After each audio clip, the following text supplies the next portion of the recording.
તો યુટ્યુબર રણવીર અલ્હાબાદિયા પોતાની વિવાદિત ટિપ્પણીના કારણે મુશ્કેલીમાં મુકાયો છે। જી હા, બ્રેક બાદ સ્વાગત। આગળ વાત કરીએ તો હવે રણવીર અલ્હાબાદિયાને સુપ્રીમ કોર્ટ તરફથી રાહત મળી છે। શું છે નજારો, આવો જોઈએ। સુપ્રીમ કોર્ટ તરફથી પોતાનો podcast show the Ranveer show ફરી શરૂ કરવા માટે મંજૂરી મળી ગઈ છે।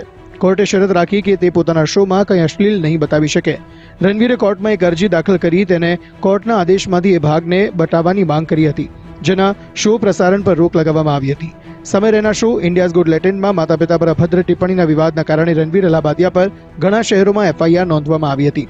રણવીરની આ કોમેન્ટ બાદ ઘણા સેલિબ્રિટીઝે રણવીરના શોમાં આવવાથી ઇનકાર કર્યો હતો। અલ્હાબાદિયાએ સુપ્રીમ કોર્ટમાં અરજી કરી હતી કે તેના વિરુદ્ધ દાખલ થયેલી FIR અને તેની ધરપકડ પર રોક લગાવવામાં આવે।